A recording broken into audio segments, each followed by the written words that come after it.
बर्दाश्त से बाहर हो जाती है। आपकी आदतें जो हैं उसे कई नफा नुकसान भी है, लेकिन एक ऐसा नुकसान सामने आया है जिसे सुनकर आपके होश फाख्ता हो जाएंगे। ऐसा इसलिए क्योंकि आपके फोन के जरिए हो रही है आपकी जासूसी, और जिसे आप अपना सबसे बड़ा हमदर्द समझ रहे हैं वो आपके लिए सबसे बड़ी मुसीबत लेकर आने वाला है, वो भी ऐसे कि आपको कानों कान खबर तक नहीं होगी। तो स्पेशल रिपोर्ट में आज बात इसी की करेंगे, बताएंगे क्यों जरूरी है कि आप ग्रीन गोले से रहें सावधान।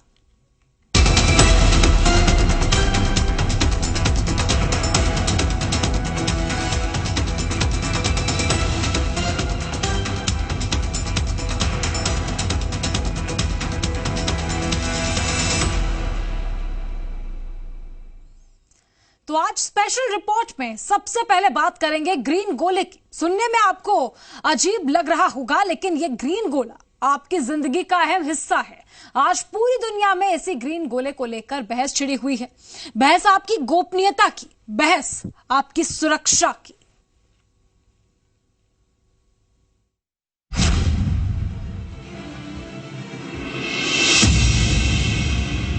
व्हाट्सएप पर स्पाईवेयर हमला।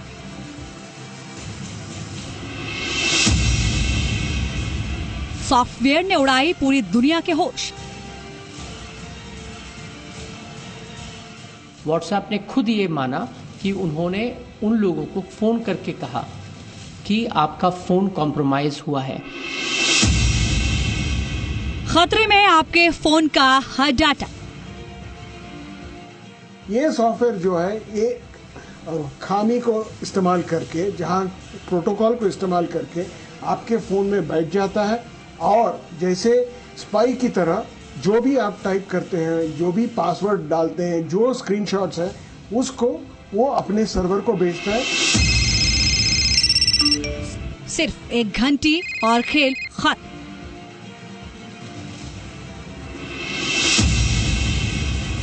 इंटरनेट की दुनिया में आपकी बोली। जासूसी भारत सरकार की एजेंसियां कर रही हैं, वो भी गैर कानूनी और असंवैधानिक तरीके से, और भारत सरकार व्हाट्सएप से ये पूछ रही है कि जासूसी हुई कैसे।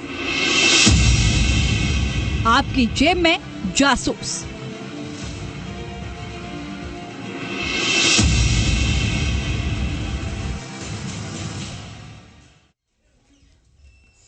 फोन पर सिर्फ एक मिस्ड कॉल और शुरू हो जाएगी आपकी जासूसी। सुनकर भले ही आपको हैरानी हो, लेकिन इजराइल की एक कंपनी द्वारा बनाए गए सॉफ्टवेयर ने दुनिया भर के होश उड़ा दिए हैं। आरोप है कि एनएसओ नाम की एक कंपनी द्वारा बनाए गए सॉफ्टवेयर से दुनिया भर में व्हाट्सएप का इस्तेमाल करने वाले करीब 1400 लोगों की जासूसी की गई, जिसमें करीब 2 दर्जन से ज्यादा भारतीय भी शामिल हैं।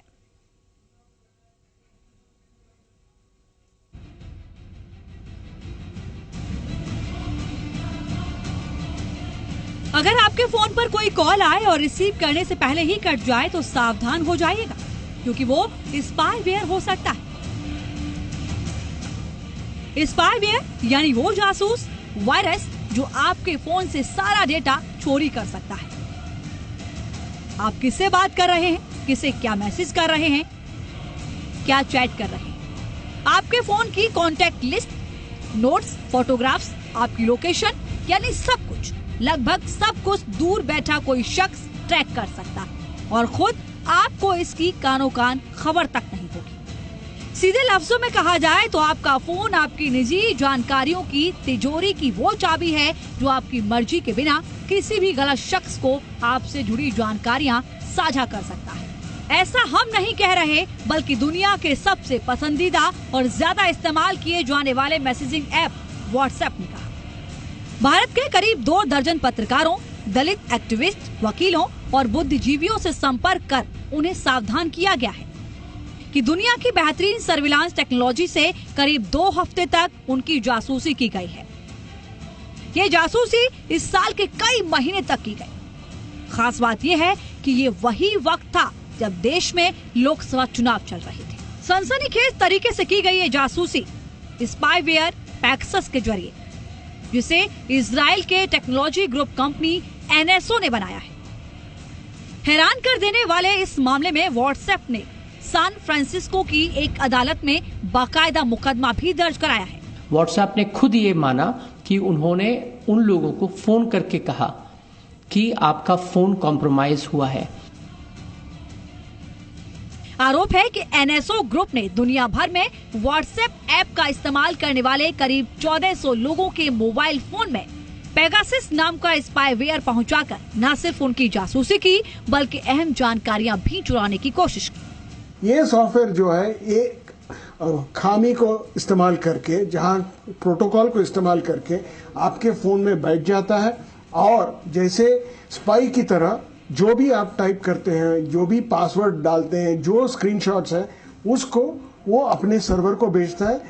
एक ताजा रिपोर्ट के मुताबिक इस साल मई तक एनएसओ ने अपने स्पाईवेयर पेगासस को इंस्टॉल करने का एक बेहद खतरनाक तरीका इजाद कर लिया है और वो तरीका है सिर्फ एक मिस्ड कॉल। जी हाँ, बस व्हाट्सएप कॉल के जरिए आपके फोन की घंटी बजी, आपने कॉल रिसीव की या नहीं, इससे कोई फर्क नहीं पड़ता, क्योंकि इसके साथ ही जासूसी सॉफ्टवेयर पेगासस आपके फोन में इंस्टॉल हो जाता है। इससे भी फर्क नहीं पड़ता कि आपके पास आईफोन है, एंड्रॉइड है या ब्लैकबेरी। इंस्टॉल होने के बाद ये स्पाईवेयर कमांड और कंट्रोल सर्वर के जरिए आपके प्राइवेट डाटा तक पहुंचता है, यानी जासूस पेगासस आपके व्हाट्सएप, आई मैसेज, स्काइप या टेलीग्राम द्वारा किए जाने वाले किसी भी कम्युनिकेशन को इंटरसेप्ट कर सकता है। Password, contact list, calendar, events और तो और आपके टेक्स्ट मैसेज में भी सेंध लगा सकता है। आपके मोबाइल कैमरा और फोन के माइक्रोफोन तक को कंट्रोल कर सकता है। जीपीएस फंक्शन के जरिए आपकी लोकेशन को भी ट्रैक कर सकता है।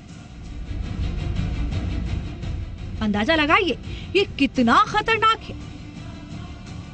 आपको जमाल खशोगी तो याद ही होंगे, सऊदी अरब के पत्रकार जिनकी गुमशुदगी ने अमेरिका समेत पूरी दुनिया में हंगामा मचा दिया था। 2 अक्टूबर 2018 को इस्तांबुल के सऊदी कॉन्सुलेट में उनकी हत्या कर दी गई। उस घटना के बाद एनएसओ ने सऊदी अरब के साथ अपना करार खत्म कर दिया था और इसकी वजह ये थी कि इस हत्या से पहले स्पाईवेयर पेगासस के जरिए उनकी जासूसी की गई थी। हालांकि एनएसओ ग्रुप ने व्हाट्सएप के तमाम आरोपों का खंडन किया है। एनएसओ के मुताबिक उनकी टेक्नोलॉजी को पत्रकारों या मानवाधिकार कार्यकर्ताओं की जासूसी के लिए डिजाइन नहीं किया गया है और न ही इसके लिए किसी को लाइसेंस दिया गया है। एनएसओ का दावा है कि पेगासस को सिर्फ सरकारी एजेंसियों को ही बेचा जाता है। एनएसओ का दावा चाहे कुछ भी हो, बड़ी बात यह है कि बाजार में उपलब्ध इस वक्त कोई भी ऐसा फोन नहीं है जो कि स्पाईवेयर पेगासस की पहुंच से सुरक्षित हो। जाहिर है सभी के लिए संभलना और जागरूक होना बेहद जरूरी है। कौन जाने आपका फोन आपकी भी चुगलखोरी कर रहा हो। Bureau report, Zee media.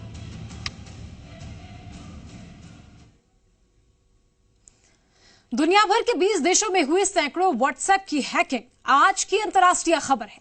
बड़ी बात यह है कि भारत में जब ये हैकिंग या जासूसी हुई उस दौरान देश में लोकसभा चुनाव कराए जा रहे थे। व्हाट्सएप ने इस हैकिंग की जानकारी तो दी, लेकिन ये जासूसी कौन कर रहा था इसके बारे में कुछ भी नहीं बताया है। अब कांग्रेस ने इसे लेकर मोदी सरकार पर हमला बोला है और बिना नाम लिए पत्रकारों और मानवाधिकार कार्यकर्ताओं की जासूसी करने का आरोप लगाया है।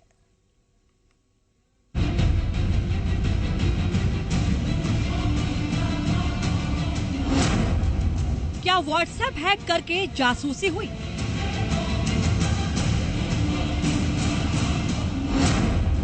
व्हाट्सएप हैकिंग पर कांग्रेस वर्सेस सरकार। जैसे ही व्हाट्सएप की तरफ से यह खुलासा किया गया कि इजरायली स्पाईवेयर पेगासस के जरिए कुछ अज्ञात units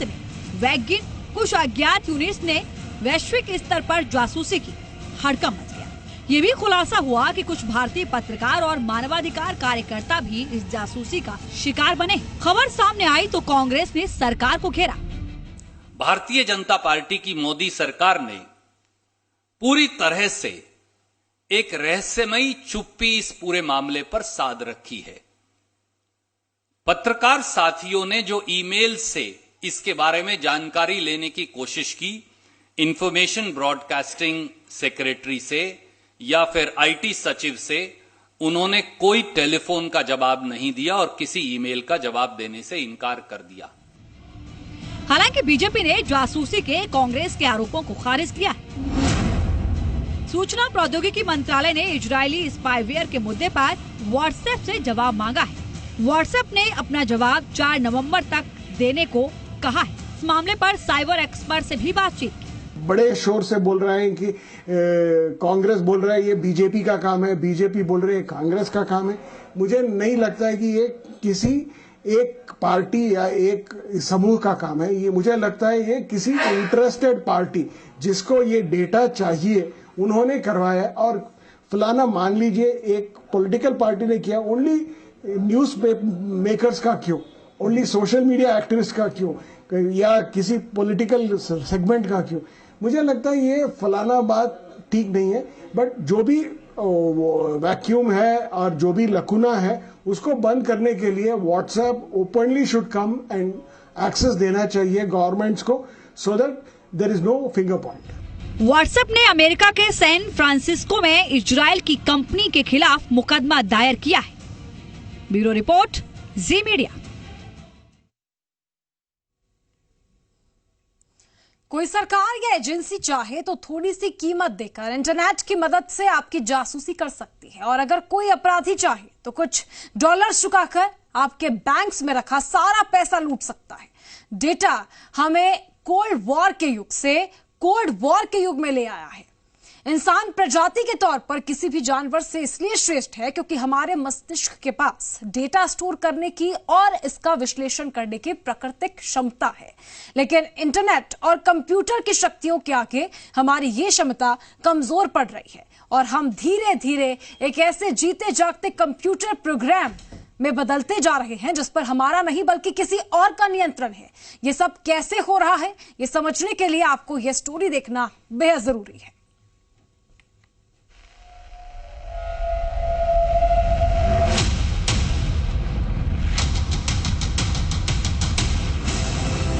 online shopping, restaurant, petrol pump और एटीएम, अगर इनमें से किसी भी जगह पर आप अपने डेबिट या क्रेडिट कार्ड का इस्तेमाल करते हैं तो जरा सावधान हो जाएं।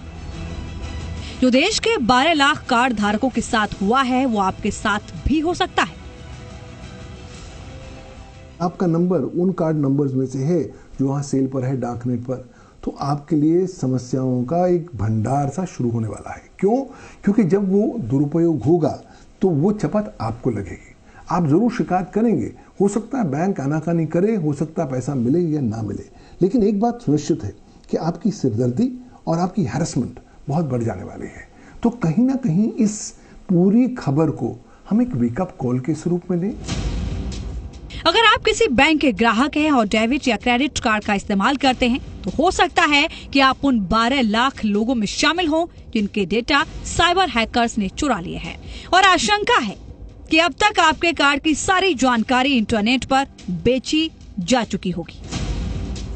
यानी हो सकता है कि आपके बैंक अकाउंट में हजारों रुपए जमा हो और आपके क्रेडिट कार्ड की लिमिट लाखों रुपए हो, लेकिन अब कोई और आपके कार्ड से पैसे निकाल सकता है, और जब तक आपको इसका पता लगेगा देर हो चुकी होगी। सबसे पहले ये समझिए कि जो कार्ड आपके पास है इसमें 2 अलग अलग प्रकार की डिटेल्स होती हैं। पहले कार्ड की डिटेल, जो पहला जो डिटेल होता है वो होता है tier 1 detail. Tier 1 detail card का वो कहा जाता है जिसमें कार्ड का जो नंबर होता है, जिसमें अंकित होता है आपका नाम, सीवीवी नंबर, वो चीज़ें जो कार्ड पर विजिबल होती हैं ऊपर आगे की तरफ या पीछे की तरफ। और दूसरा होता है टियर 2 डिटेल्स, जो कि ज़्यादा अहम, और वो अगर किसी के हाथ लग जाए तो वो बेहद खतरनाक होती है। टियर 2 डिटेल्स जो कार्ड की होती हैं वो इस मैग्नेटिक स्ट्रिप के नीचे छुपी होती हैं, उसको एन्क्रिप्ट करके यहाँ रखा जाता है, और जिस वक्त ये कार्ड आपको मिलता है उस वक्त तमाम आपकी इन्फॉर्मेशन, जिसमें आपका नाम, आपका पता, आपका डेट ऑफ बर्थ और तमाम ऐसी पर्सनल इन्फॉर्मेशन इसमें छुपी हुई होती है जो आपके अलावा और कोई नहीं जानता। हैकर्स की निगाह इसी डिटेल पे होती है। दरअसल जब आपका कार्ड हैक किया जाता है, आपके कार्ड की टियर 2 डिटेल्स हैक की जाती हैं, तो ये सारी इन्फॉर्मेशन चुरा ली जाती हैं, और उसके बाद उनके पास जो क्लोन्ड कार्ड होता है उस क्लोन्ड कार्ड में आपकी ये पूरी की पूरी डिटेल जो इस मैग्नेटिक स्ट्रिप के नीचे छुपी हुई है उसको कॉपी करके वहां पेस्ट कर दिया जाता है। यानी कि ये जो कार्ड आपके पास है आइडेंटिकल हूबहू ऐसा ही कार्ड आपकी तमाम उस पर्सनल इंफॉर्मेशन के साथ उनके पास भी पहुंच जाती है और एक ऐसा ही कार्ड उनके पास भी मौजूद रहता है। पहले भी भारत में डिजिटल पेमेंट प्रणाली दुर्घटनाग्रस्त इलाका रही है। आए दिन लोगों को ऑनलाइन धोखाधड़ी वाली चोटें लगती रही हैं और इस बार देश के बैंकिंग सिस्टम के इतिहास में एक साथ 12 लाख लोगों पर धोखाधड़ी से घायल होने का खतरा मंडरा रहा है। यानी ये साल 2019 की सबसे बड़ी साइबर चोरी है। ये खबर चौंकाने वाली नहीं बल्कि डराने वाली भी है। आपको इस तरह के फ्रॉड से बचाना बैंक की जिम्मेदारी होती ही है, लेकिन आपके लिए भी ये जानना बेहद जरूरी है कि आप अपने डेबिट या क्रेडिट कार्ड को दुरुपयोग से कैसे बचाएं। जो इतने सारे भारतीयों का जो डेटा है, जो कार्ड की डिटेल अब बिक रही है ऑनलाइन, उसको बेचा जा रहा है, उसमें भगवान न करे आपके भी कार्ड की डिटेल हो, लेकिन अगर वो डिटेल चली गई है कॉपी होके या फिर हैकर्स ने वो डिटेल हैक कर ली है, तो अब आपके लिए इस रिपोर्ट में आगे की चीज देखना और भी ज्यादा इंपॉर्टेंट हो जाता है कि अब ऐसी स्थिति में अगर आपकी डिटेल उन हैकर्स के पास पहुंच गई है, अब करना क्या है और कैसे करना है, जरा ध्यान से देखिए और समझिए। आपको कुछ तुरंत कदम उठाने चाहिए। पहली बात, जहां तक हो सके अगर अपने कार्ड की लिमिट को कम कर सकें तो अच्छी बात है। दूसरी बात, अगर आपका डेबिट कार्ड है, कोशिश करें अकाउंट में कम से कम पैसे हों ताकि अगर वो निकले भी तो उतना ही नुकसान हो। तीसरी बात, एक SMS सेवा का अलर्ट आप जरूर ले लें अगर आपने नहीं लिया है अब तक, क्योंकि हर ट्रांजैक्शन जो होगी आपके सामने अलर्ट आ जाना चाहिए। चौथी बात, अगर आपको अलर्ट आता है कि कुछ ट्रांजैक्शन हुई है जो आपकी नहीं है तो उसे रिपोर्ट करना जरूरी है। RBI कहता है 72 घंटे में आप रिपोर्ट करेंगे बैंक को, क्रेडिट कार्ड कंपनी को या पुलिस अधिकारियों को, तो आपकी कोई लायबिलिटी नहीं है। उस जीरो लायबिलिटी का आपको लाभ उठाना है। और पांचवी बात, अपना क्रेडिट कार्ड सुरक्षित जगहों पर इस्तेमाल करें। आप कह सकते हैं कि भारत में दूसरे अपराधों की तरह साइबर अपराधियों का खतरा भी बढ़ गया है और इस धोखाधड़ी से बचने का उपाय सिर्फ और सिर्फ सावधानी है, क्योंकि आपको मालूम